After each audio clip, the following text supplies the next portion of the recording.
Hello and welcome to another Ain't It Scary Minisode. It's a supplemental walk on the wild side from your favorite spooky couple.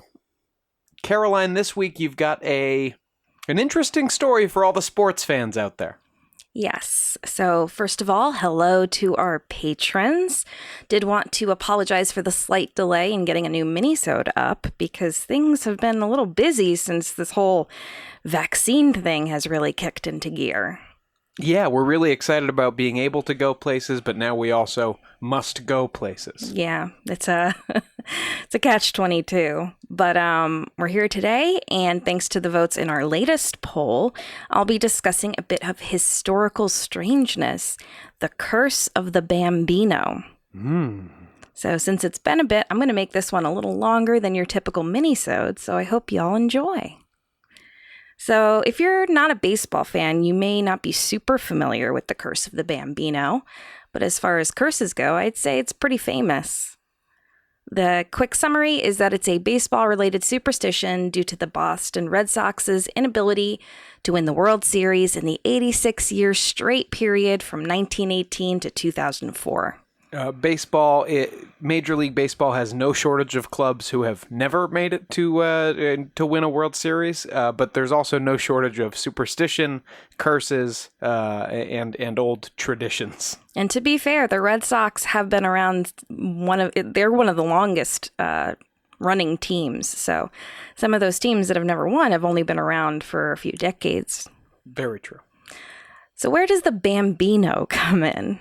Well, the curse supposedly began after the Red Sox sold their star player Babe Ruth, known as the Great Bambino, for $125,000 to the New York Yankees after the 1919 season. You've seen the check, haven't you, Carrie? I have. I've held it in my hands. It was in a little sleeve, but it was pretty surreal to see it.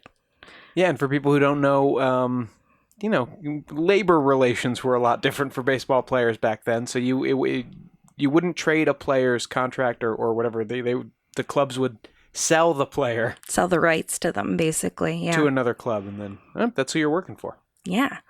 So up to that point, the Sox had been doing pretty damn well. They had won 5 of the first 15 World Series championships, but after the Babe bid adieu, they wouldn't claim that victory again for the better part of a century. Yeah, and it has, from the modern eye looking back, it has, it smacks of being punished for greed or hubris or something. Like, we don't need him, and then there he goes to the team that would be their greatest rival over, nearly 100-year dry spell. Absolutely. So I'm going to start with a little backstory on myself, because I feel like baseball in the American consciousness is such a historical and family-based thing that I think it kind of makes sense to start there.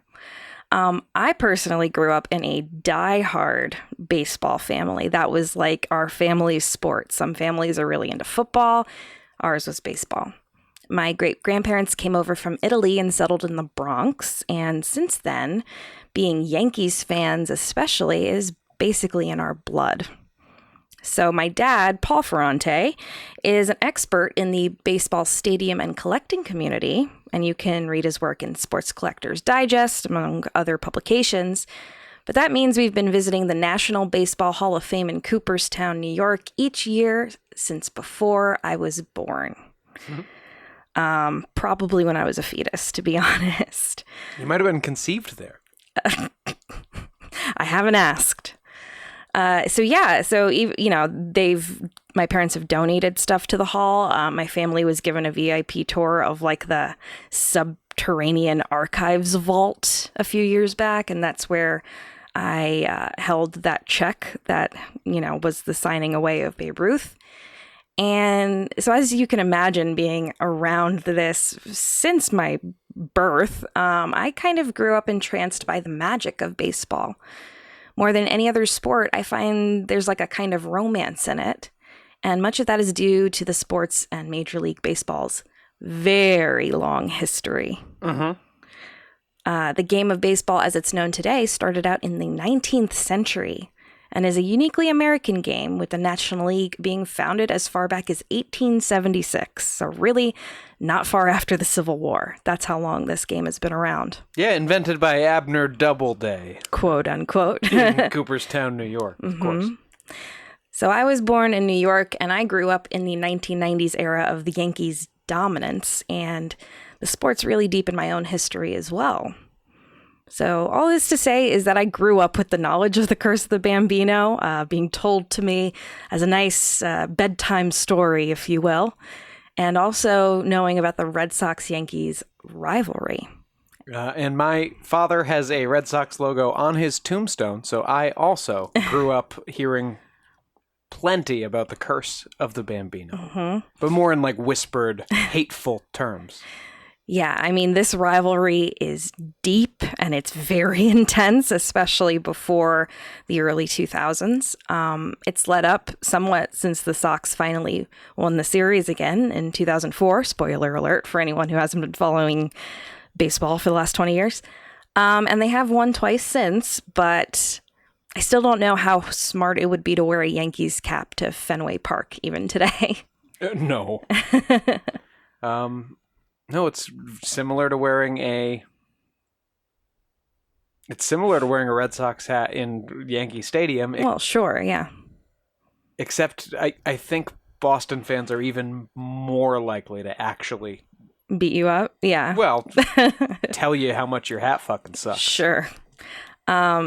Yeah, I like to say to anyone who asks that my only concession in finding a wonderful husband, Sean, was that I married a Red Sox fan. Because earlier in my family's history, that would have been probably considered a traitorous act. So thankfully, they all, especially my grandma, who is a huge Yankees fan, has been all her life, they all approve. So it's really become a marriage of state between our families. It was touch and go for a while there, though.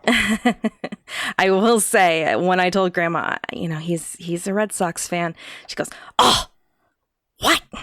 It was a lot for her to take in. I barely watch baseball. It's like saying I'm a Catholic. Still, you got family from the Boston area. It's basically in my blood. Yeah, it's just as much in your blood as it is in mine. You got the Boston Irish and the New York Italians, and we've united forces. But yeah, why is there such a rivalry? We have to go back to where the Curse of the Bambino began. And that's way back around 1918. So at this time, George Herman Ruth, a.k.a. Babe, was a star lefty pitcher for the Boston Red Sox.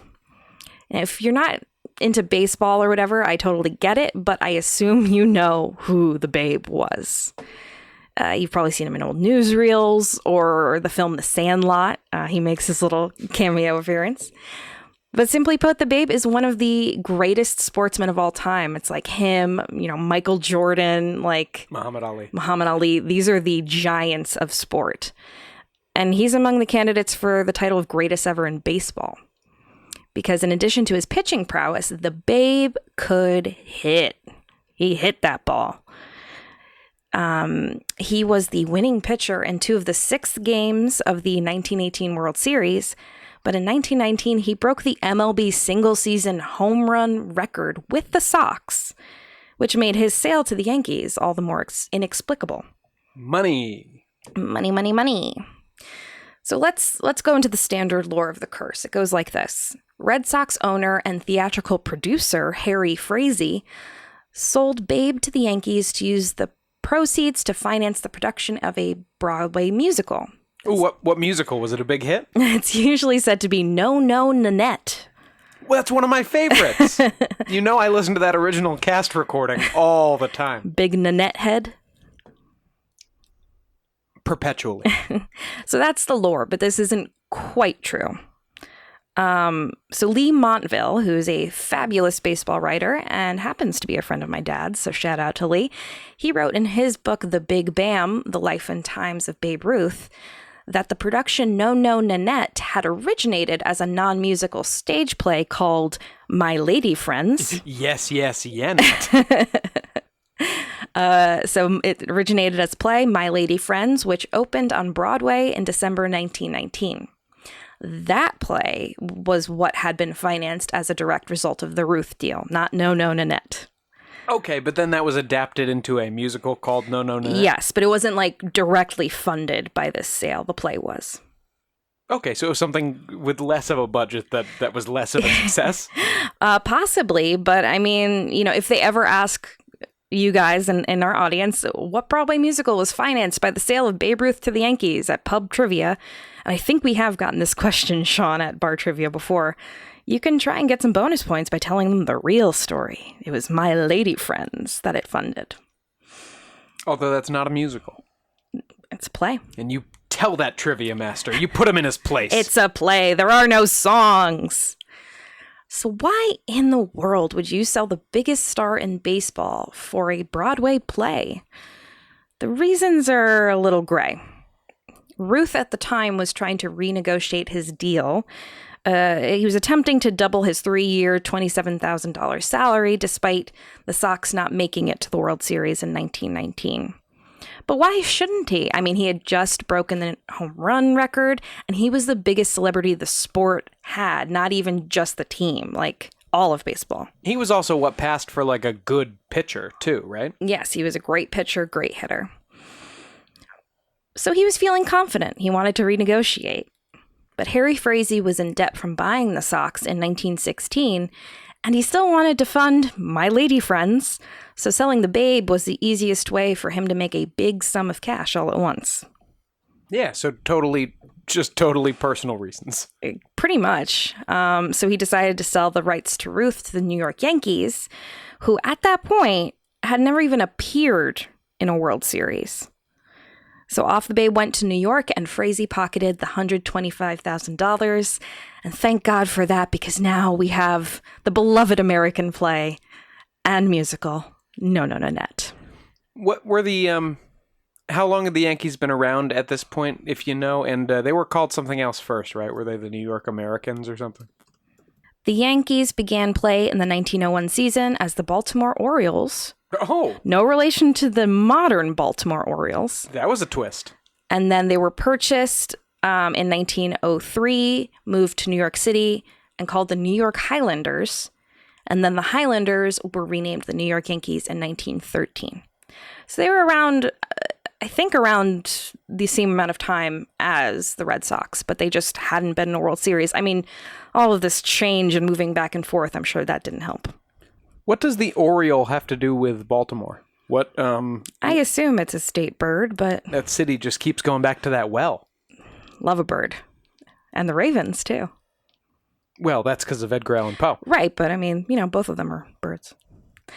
So, Frazee got the money, Babe's going to New York. That's when the fortunes of both teams drastically changed.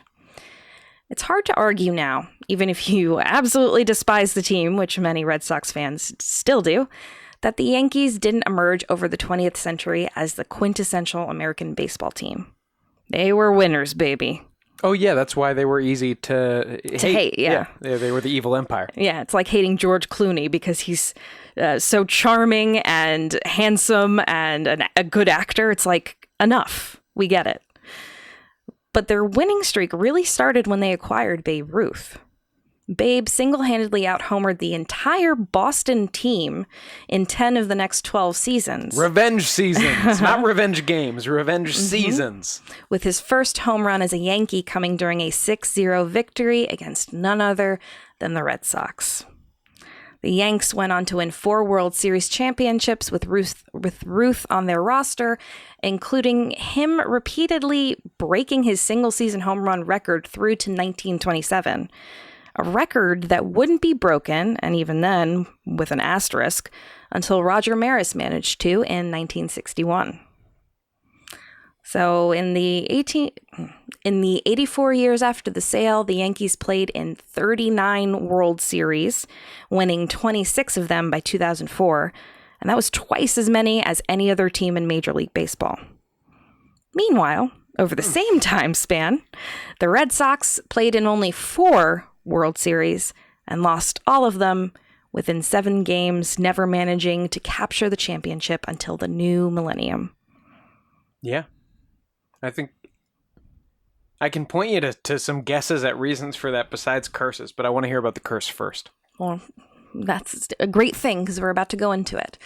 Why is there talk of a curse? Even to the least superstitious fan, the huge length of time between World Series wins was staggering for the Red Sox. Especially for a team who, by the end of that dry spell period, had a salary cap higher than the Yankees did by a chunk. And again, they had won a third of the World Series that had happened already. Sometimes the losses would feature momentous collapses, like in 1978, when the Sox squandered a huge lead in the standings to see their hated rivals catch them in September. And that included a horrendous beatdown series at Fenway that is referred to as the Boston Massacre. Uh-huh. This culminated in a fabulous one-game playoff at Fenway, in which a windblown homer over the fabled Green Monster by late-hitting Yankee shortstop Bucky Dent led the way to a Yankees victory. And after that, Mr. Dent was forever henceforth to be known as Bucky fucking Dent to Sox fans. Yes. At other times, those championships would be lost because of simple mistakes. Buckner? Yeah. In 1986, Game 6 of the World Series, Boston first baseman Bill Buckner, who would become a pariah in Boston until the curse was finally broken, allowed a ground ball hit by the Mets' Mookie Wilson to roll through his legs, scoring Ray Knight from second base. Did you see the episode of Curb Your Enthusiasm Buckner was in? I didn't see that one, no. He's obviously still just hounded by that play wherever he goes. Yes. But then at the end of the episode, there's a house on fire, and a lady's like in the window going, "My baby, my baby!" And the only man who can catch the baby is Bill Buckner standing there at the bottom. Does he catch it? Well, she's very hesitant to throw the baby, but then he does catch it, yeah. Well, that's good. A little redemption. Like a diving catch of the baby for Bill Buckner. Yeah, he was hated in Red Sox fandom after that and in Boston. And, shit happens. But it happened at a really bad time for him. Yeah. It happened at a really bad time for a lot of people. Yeah, so this error helped the Mets win the series in Game 7 and prompted New York Times columnist George Vexey to write articles describing the Red Sox as cursed. That's where many think the widespread knowledge or belief in the curse started. Oh, wow. People didn't start talking about this until 86? I think there was stuff here and there about it, but the curse of the Bambino and it being a cursed team really came into prominence around that time.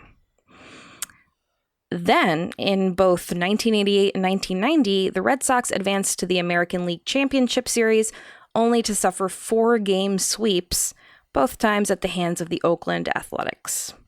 This coincided with the release of the book The Curse of the Bambino by Dan Shaughnessy, which really launched the concept of the curse and the phrase Curse of the Bambino into popular imagination and even ended up becoming required reading in some high school English classes in New England.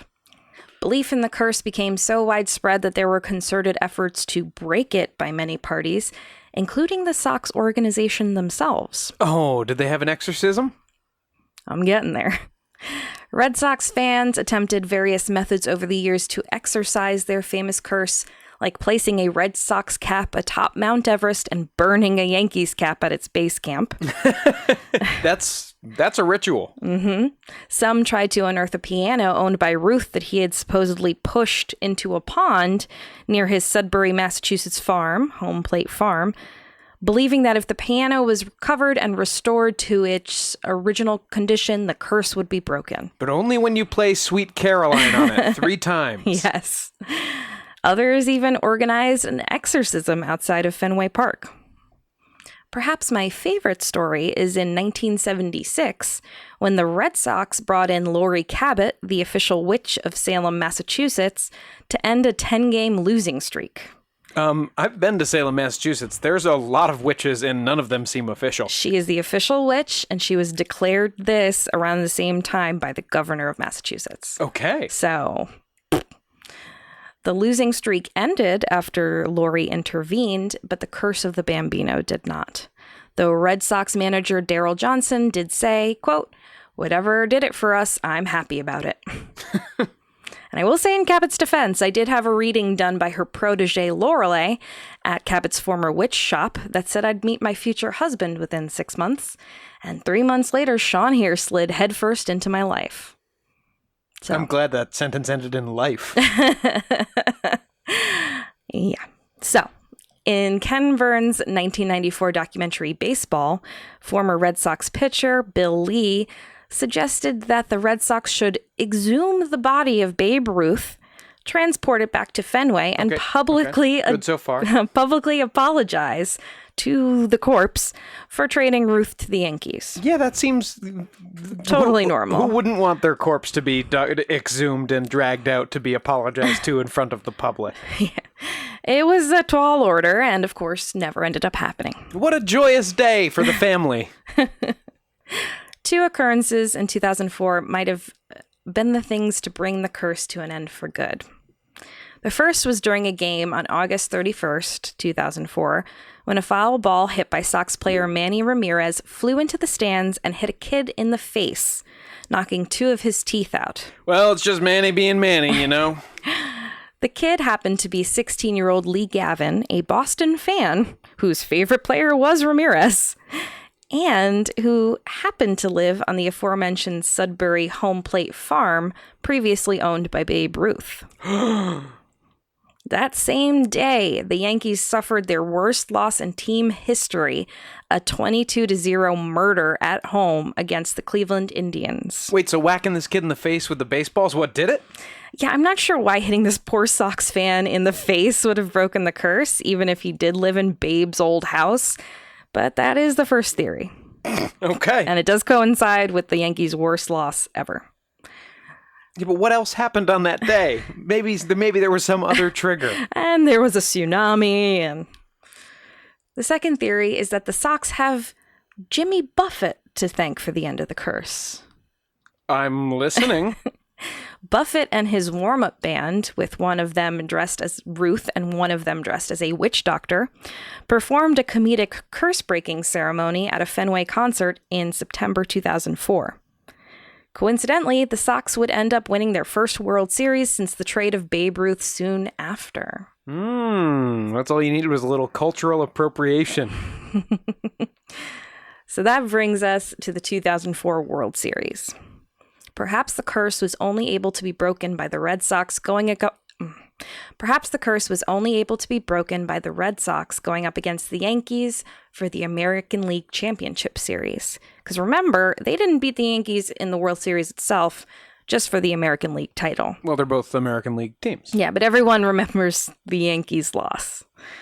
The Red Sox lost the first 3 games, including losing Game 3 at Fenway by the wild score of 19-8.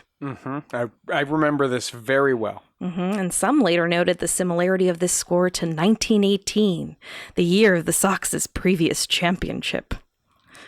It looked like business as usual for the Bronx Bombers. It would be 1908, technically. Well, yeah, it was similar. If it was a much closer game, it could have been 1918. So the Red Sox trailed 4-3 in the bottom of the 9th inning in Game 4. But the team tied the game, then won on a 2-run home run in the 12th inning by David Big Papi Ortiz.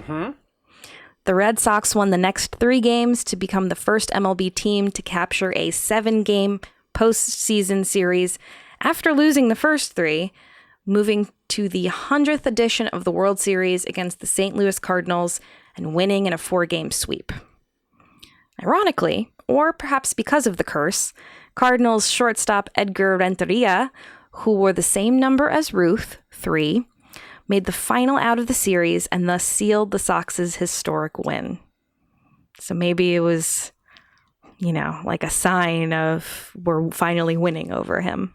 That's a nice history rhyming kind of thing there. I wonder if they finagled the assignments to make sure that happened. Well, no, he played for the Cardinals, so. Oh yeah, I guess why would the Cardinals do that? Yeah, they didn't want them to win, especially against them. The final game had also taken place on October 27th during a total lunar eclipse, the only postseason or World Series game to do so, and also took place exactly 1918, 18 years to the day that the Red Sox last lost a World Series game. So a lot of interesting coincidences. Carl Jung would have a lot to say, but all these numbers. Mm-hmm. The Curse of the Bambino has wound its way into pop culture in books like Faithful, Boston Red Sox fans chronicle the historic 2004 season by Stuart O'Nan and Stephen King, songs like the Dropkick Murphys' Tessie, films like Fever Pitch, which features the ending taking place during the winning game, and that wasn't originally the ending. They had to kind of like race to reshoot that stuff. I didn't know that. Yeah. And even video games like the Massachusetts set Fallout 4, where one of the events in the timeline divergence in the game's mythology is that the curse was never broken and the Boston Red Sox never won the World Series, even up to the year 2077, where in the game, newspaper articles showed that the Red Sox were up 3-0 against Texas in 2077, with Game 4 scheduled for the day the nuclear bombs fell. So, kind of a hell freezes over sort of thing. The world will end before the Red Sox win a world. The world will end before the Red Sox win a World Series. It's basically, yeah. Though it was painful for myself to see the Sox beat the Yankees on the way to winning their curse-breaking World Series, the championship brought a lot of joy to the city of Boston and Red Sox fans, which makes it worth it. 81-year-old lifelong Sox fan Alfred Panassi told his son, Bleacher Report commentator Peter Panassi, immediately after the win, quote, "I can't believe they did it. After all these years, I can't believe they did it." Panassi later wrote of his father, "The quiet joy and excitement in his voice is something this author shall never forget." And for those fans who stayed the course against what seemed to be impossible, I can't help but feel glad that they lived to see those dreams come true. That's why I was so happy when the Cubs did it a couple years ago. I think the whole country was. Yeah, it's nice for them. Like, good for them. That's a nice thing to happen. The Curse of the Bambino is not the only baseball curse out there, and not even the only one to have been broken recently, as Sean may have just hinted at. This is the Curse of the Billy Goat. Yes. But that one is another hex for another day.